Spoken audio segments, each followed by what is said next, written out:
पीले दांत वाली बहू। रंजना कभी ब्रश नहीं करती थी। उसे कितनी बार उसके माँ बाप ने डांटा, लेकिन उसका कोई असर उस पर होता ही नहीं था, जिस कारण से उसके दांत पीले पीले हो जाते हैं। शादी के बाद। अरे बहू, वैसे तो तुझ में कोई कमी नहीं है, पर तेरे दांत इतने पीले कैसे हैं बेटा? कैसे मतलब? कोई सर्जरी थोड़ी ना कराइए। वो तो क्या नाम, मैं ब्रश नहीं करती थी तो पीले हो गए। अब क्या करूं? आप कहें तो लाल करवा लूं या फिर काले? यार ये क्या है, क्यों माँ से लड़ रही हो? लड़ रही हूँ? अरे मैं लड़ रही हूँ या ये बोल रही है कि दांत पीले हैं, पीले? अरे तपस्या थोड़ी ना की है इन्हें पीले करने के लिए। बकायदा ब्रश नहीं किया है 20 साल तक, तब जाकर। छी, कैसी बात कर रही हो? ये उस वक्त तो पीले नहीं थे जब हम लोग तुम्हें देखने आए थे। अरे तब साफ करवा लिया होगा डेंटिस्ट के पास जाकर। अब देखो कैसे पीले पीले लग रहे हैं। रंजना सास की तरफ गुस्से से देखती है। फिर शुरू हो गई पीले पीले पीले। अरे पीले तो तब भी थे जब मेरे हाथ का रसगुल्ला उड़ा उड़ा कर खा रही थी और बोल रही थी, लड़की नहीं गुणों का खजाना दे रहे भाई साहब आप। अब वो लोग करते भी तो क्या करते, पीले दांत वाली बहू पल्ले पड़ी थी तो झेलना तो था ही। एक दिन कीर्तन में रंजना गाना गा रही थी। अरे कमला बहन, माँ का द्वार है, यहाँ तो सब शुद्ध होकर आते हैं, फिर अपनी बहू को ब्रश भी नहीं करवाती तुम। दूर से पीले पीले दांत भक्ति में बाधा उत्पन्न कर रहा है। और कोई 2 साल के बच्चे थोड़ी ना लेकर आई हूँ मैं बहू बनाकर। अच्छी खासी लड़की है, अरे कैसे करवाऊं ब्रश? ये तो उसे खुद करना चाहिए ना। अब माँ बाप तो इसके जैसे तैसे निपटा दिए, ये नहीं सोचा कि सास कैसे संभालेगी। सास बहू को लेकर घर आ जाती है, लेकिन सोच लेती है कि अब इसे लेकर कहीं नहीं जाएगी। अगले रोज बहू कहती है, अरे क्या हो गया, मंदिर नहीं जाना क्या? कीर्तन का वक्त हो रहा है। मेरी मधुर वाणी से कान्हा जी जागते हैं और सोते हैं। आप तो जानती है ना उनकी भक्ति में कितना मन लगता है मेरा। वो क्या है ना, तबीयत ठीक नहीं लग रही है मेरी, आराम करूंगी मैं। तबीयत ठीक नहीं लग रही?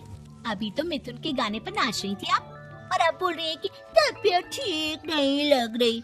अरे भक्ति में मन लगा लो सासू माँ, ऊपर जाना है, क्या मुंह दिखाओगी आप? हाँ?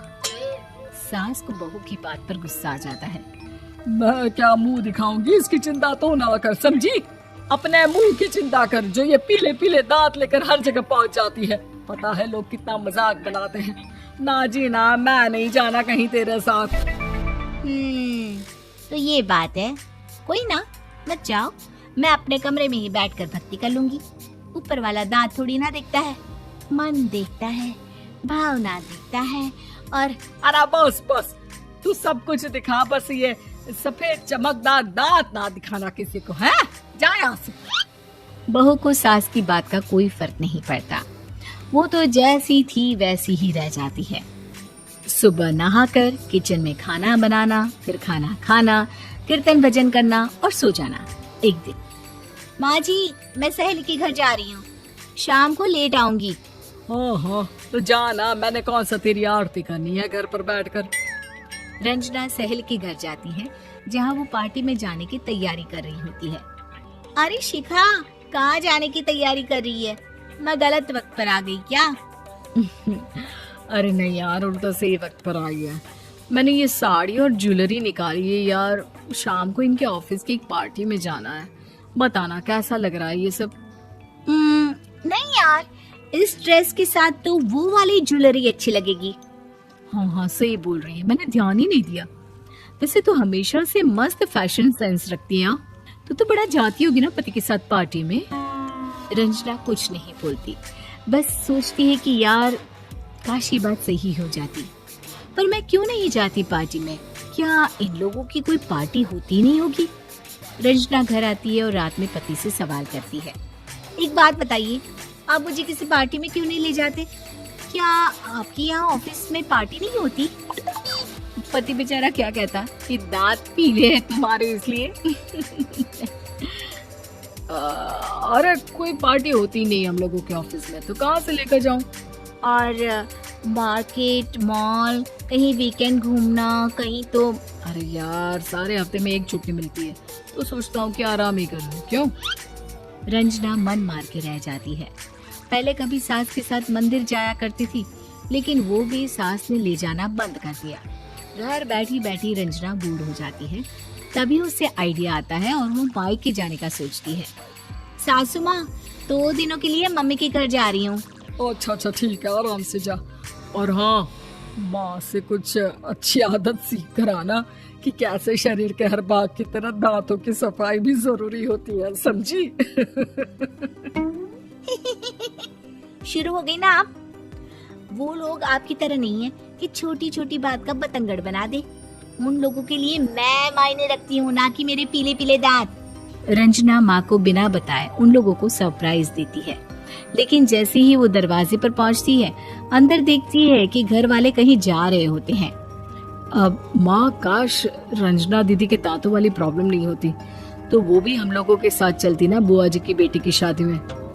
हाँ बेटा, लेकिन अब उसे कौन समझाए कि उसको उसके पीले दांत नहीं दिखते, लेकिन उसके आसपास के लोगों को कितना एम्बैरेसिंग फील कराते हैं। मुझे तो कितनी बार उसके स्कूल की टीचर ने शिकायत की कि उसके साथ कोई लड़की बैठना भी नहीं चाहती, और ना ही कॉलेज में कोई उससे बात करना चाहता था। लेकिन पता नहीं क्यों उसे ये बात समझ में ही नहीं आती। कोई कमी नहीं है उस लड़की में, बस यही कि दांत पीले हैं। वो तो भला हो जीजा जी और उनकी माँ का, जो दीदी को जैसी है वैसे ही रखा हुआ है। रंजना को अपने घर वालों की बात सुनकर बहुत दुख होता है। वो सोचती है कि वो क्या करे, लेकिन फिर वो सीधा डेंटिस्ट के पास जाती है, अपने दांत चमकाती है और कसम खाती है कि वो रोज ब्रश करेगी। अरे क्या हो गया? तुम तो 2 दिनों के लिए गई थी ना, पर कोई ना, अच्छा है, चलो आ गई तो। रंजना सास के सामने आकर खड़ी हो जाती है और पूरी स्माइल करती है, उसके चमकदार दांतों को दिखाती हुई। चले मंदिर। माँ, मुझे माफ कर दीजिए, मैंने आप लोगों को बहुत एम्बैरेसिंग फील करवाया। मैं आज से रोज ब्रश करूंगी।